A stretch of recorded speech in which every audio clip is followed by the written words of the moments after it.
সাল্লাল্লাহু আলাইহি ওয়াসাল্লামকে দায়িত্ব বুঝিয়ে দিলেন, কি দায়িত্ব পালন করবেন। আল্লাহ পাক সূরা বাকারা 129 নম্বর আয়াতে বলেন, রব্বানা ওয়াবা'থ ফীহিম রাসূলাম মিনহুম ইয়াতলু আলাইহিম আয়াতিকা ওয়া ইউআল্লিমুহুমুল কিতাবা ওয়াল হিকমা ওয়া ইউযাক্কিহিম। ইব্রাহিম আলাইহিস সালাতু ওয়াস সালাম আমাদের নবীর জন্য দোয়া করলেন, আয় আল্লাহ তাআলা, মানুষদের মধ্য থেকে এমন একজন রাসূল আপনি আখিরি জামানায় দান করুন, যিনি একাধারে 4টা দায়িত্ব পালন করবেন। বলেন সুবহানাল্লাহ। ইব্রাহিম আলাইহিস সালাতু ওয়াস সালামের দোয়ার ফসল আমাদের নবীজি দুনিয়াতে আগমন করলেন। আগমন করার পরে আল্লাহ পাক বললেন, আপনাকে প্রথম দায়িত্ব আমি দিলাম, আপনি মানুষদেরকে কোরআন তেলাওয়াত করে করে শোনাবেন। কোরআন তেলাওয়াত করলে লাভ আছে না লস আছে? লাভ না ক্ষতি? কোরআন তেলাওয়াত শুনলে ক্ষতি না লাভ? এই জন্য বিশ্ব নবীকে আল্লাহ পাক প্রথম দায়িত্ব দিলেন, আপনার উম্মতদেরকে কি করে শোনাবেন? কোরআন তেলাওয়াত করে শোনাবেন। কোরআন তেলাওয়াত করব আমরা, কোরআন তেলাওয়াত শুনবো। রাজি আছি তো সবাই? ইনশাআল্লাহ। এই জন্য আল্লাহ পাক বলে, নবী আমার, আপনার প্রথম দায়িত্ব হলো আপনি আপনার উম্মতদেরকে কোরআন তেলাওয়াত করে শোনান।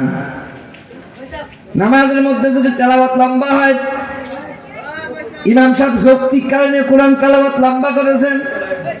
মাগরিবের সময় দেখলেন যে অসংখ্য মানুষ মসজিদের মধ্যে প্রবেশ করতেছে, কোনো প্রোগ্রাম ছিল, প্রোগ্রাম শেষে মসজিদমুখী মানুষ, সে জায়গায় সূরা কাউসারটা যদি না পড়ে সূরা জিলজালটা পড়ে, মানুষ কি বেশি পরিমাণে নামাজ পাবে না কম পরিমাণে নামাজ পাবে? কৌশলগত কারণে ইমাম সাহেব সূরা জিলজাল ধরলেন। আপনি তো প্রথমেই গেছেন, আপনি হয়ে গেছেন রাগ।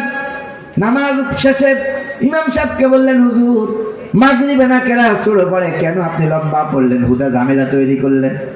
এই যে আপনি কথাটা বললেন, ইমাম সাহেবের উপরে আপনি বেশি বুঝলেন। এই যে বেশি বুঝলেন, এতে করে আপনি আলেমকে সম্মান দেখাইতে পারেন নাই। এমন মানুষ সমাজে আছে না নাই? ইমাম সাহেব কৌশলগত কারণে সূরা জিলজাল পড়তে পারেন, ইমাম সাহেব কৌশলগত কারণে সূরা কাউসার পড়তে পারেন। এটা সম্পূর্ণ ইমাম সাহেবের ইখতিয়ার আছে না নাই? আল্লাহ পাক বলেন, হে নবী, আপনাকে প্রথম দায়িত্ব দিলেন মানুষদেরকে কোরআন তেলাওয়াত করে শোনাবেন। অতএব আমরা ইমাম সাহেবরা আপনাদেরকে কোরআন তেলাওয়াত করে করে শোনাবো। সূরা আনফাল 2 নম্বর আয়াত। কোরআন তেলাওয়াত শুনলে লাভ কি? আল্লাহ রাব্বুল আলামিন লাভ জানান দিচ্ছেন। লাভ ছাড়া আমরা কোনো কাজ করতে রাজি না, ঠিক কিনা বলেন? মানুষ যেই জায়গায় লাভ আছে সেই জায়গায় ঝাঁপাইয়া পড়ে। অতএব কোনো লাভ ছাড়া মুসলমান কোনো কাজ করবে না। সূরা আনফাল 2 নম্বর আয়াত আল্লাহ পাক বলেন, وَإِذَا تُلِيَتْ عَلَيْهِمْ آيَاتُهُ زَادَتْهُمْ ঈমানা।